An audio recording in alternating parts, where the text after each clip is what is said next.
Every 20 minutes, someone in the Pacific loses a limb to diabetes. This silent epidemic has devastated families and communities across the region. But hope is rising. The 10,000 Toes campaign, an initiative of the South Pacific Division Health Department, is fighting back.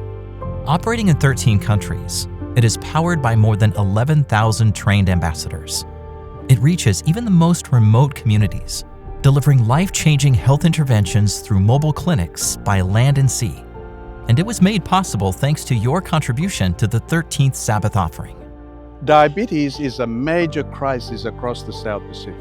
Every single day, 8 people in the Solomons die from non-communicable disease, and the most important cause of that is related to the complications of diabetes. Burns Creek, a suburb of the capital city Honiara, tells a powerful story of transformation. Burns Creek was once infamous for riots, fires, and hostility due to ethnic tensions in the late 90s and early 2000s, an area visitors feared to enter.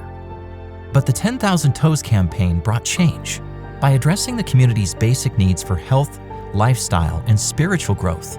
The program opened doors to healing and hope, leaving a profound impact.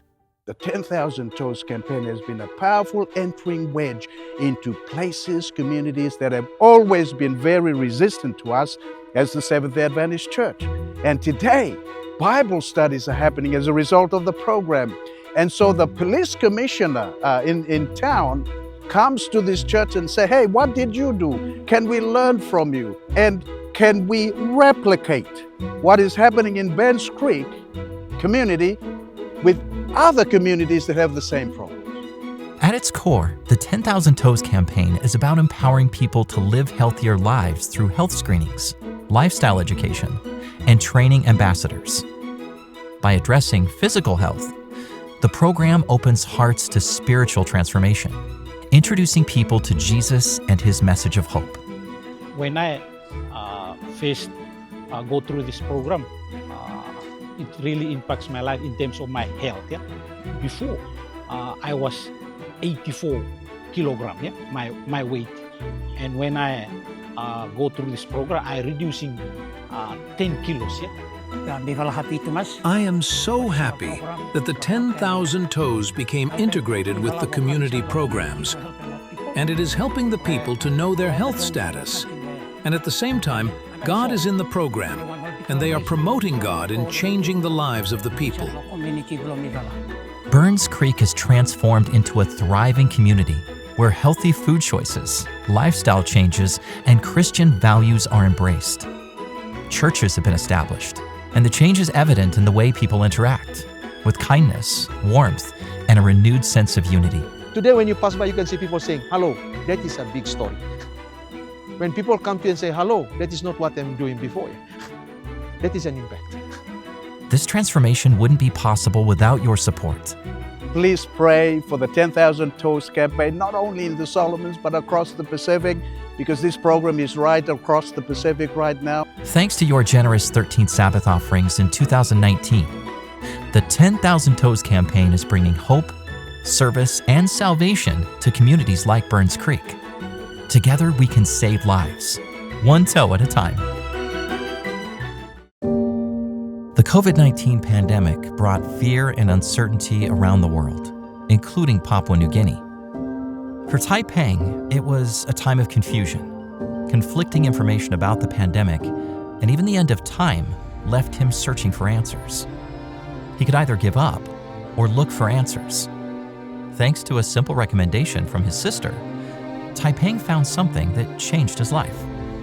During that period, my sister told me there was a radio station that just came on that she was listening to also, that shared some messages that might help me understand it a bit more better.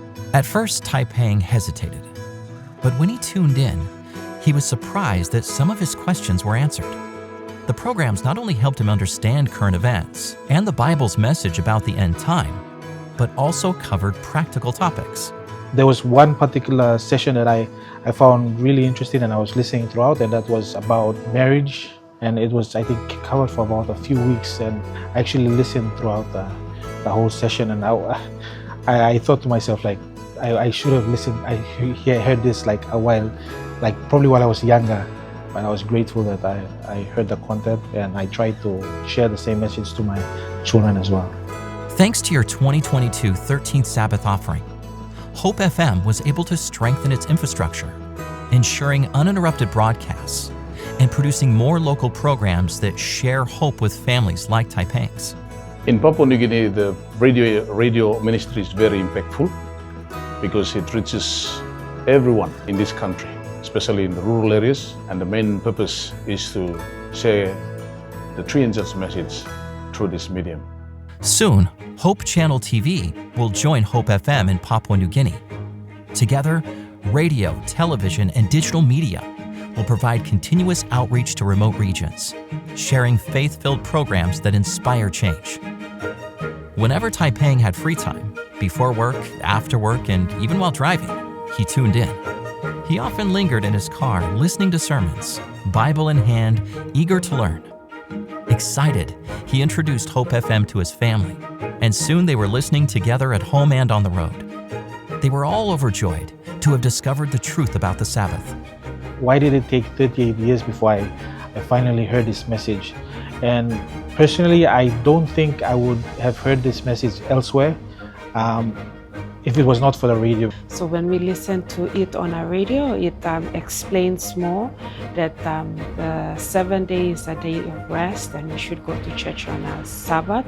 So it convinces us to go to church on a Sabbath. I don't think if probably the friends invited us, we wouldn't have gone. But because we heard it from the radio, so we listened to it and it convinced us to go. Taipang's family is just one of many in Papua New Guinea that has been blessed through your 2022 13th Sabbath offering. Please continue praying for his family as they grow in truth, and for the ongoing work of Hope Channel and Hope FM as they reach more lives across the country. Thank you for your support through the 13th Sabbath offering.